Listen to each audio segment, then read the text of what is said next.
Hello, Lou Hamilton of Audible Elegance, Cincinnati, Ohio. We are located on Montgomery Road in Old Montgomery, across the street from Montgomery Cyclery, and a couple doors north of the inn. Sorry, I'm watching my cats run around me. And today I thought I would talk about mail order from a different angle again. And this time it's somewhat related to if you were to sell used gear.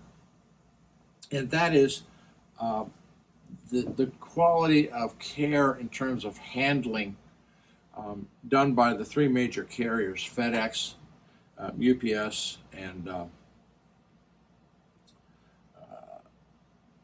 USPS.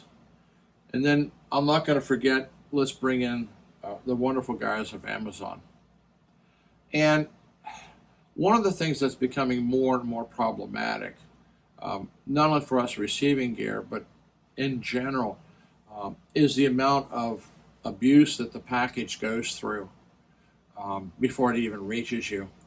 And at one time, my son was going to have a job at UPS down in Louisville, where they have a big hub.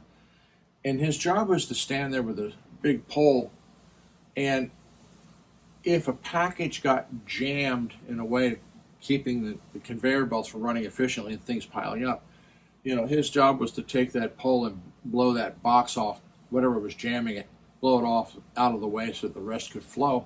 And it might have a 12 or 15 foot drop. And so that can go on. How it's handled even by parcel service, you have to understand that you lovingly have this package and you give it to the person at the counter, who generally takes it over and just puts it in a basket. It's not chucked over or anything like that.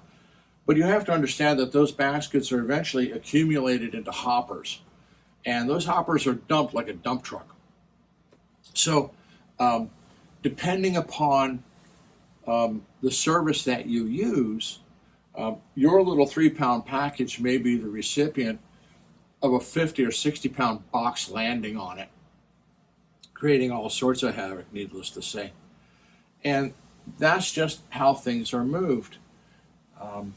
I used to laugh at Jim Carrey in The Pet Detective when he pretended to be a UPS driver and beat the living crap out of a box before he delivered it and saying, "It sounds like it's broken." And the fact of the matter is that Carrey did that as kind of a spoof. But if you watch enough videos now, you'll see where things by drivers, in order to keep up with the pace demanded by their employers, they're chucking packages towards the porch and taking photographs of it as Amazon or a number of different ways. And Lord knows what happens.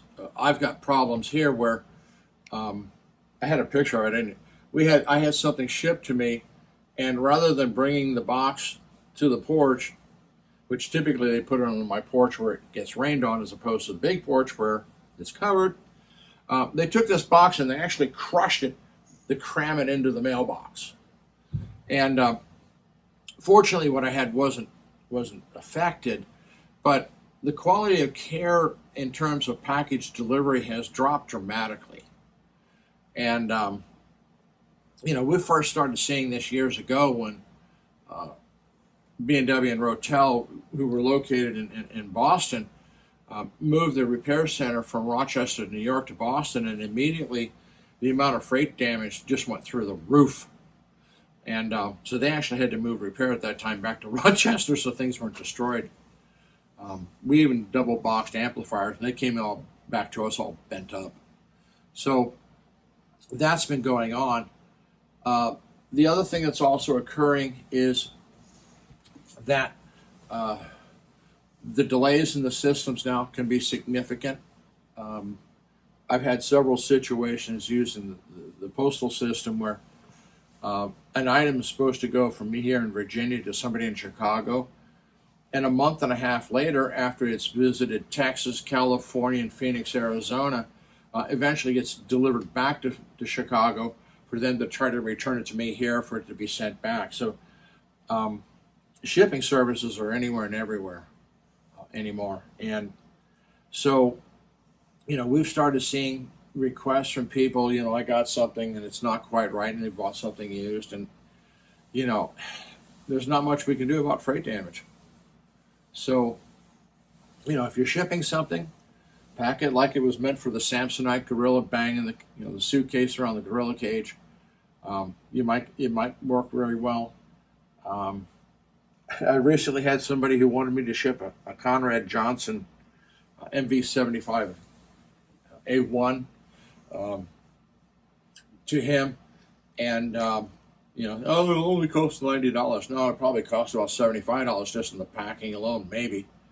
But we won't ship things like that because of the nature of the ways things are being handled anymore. So, no, when we have things listed on eBay, when we see local pickup, it's because we don't trust how it's going to be handled in shipping, and certainly don't want to risk a customer's consigned product to us to some sort of insurance claim by, through a packer of itching and scratching. Who knows if they even have insurance while they may charge for it. So be aware that on the mail order how your things are being treated. Keep an eye on it. Some places are really good. Some places are not so good. I don't know where they all are, and it may change from year to year. So keep an eye on it, but that's just my 2 cents of what I see going on in mail order anymore. There we are.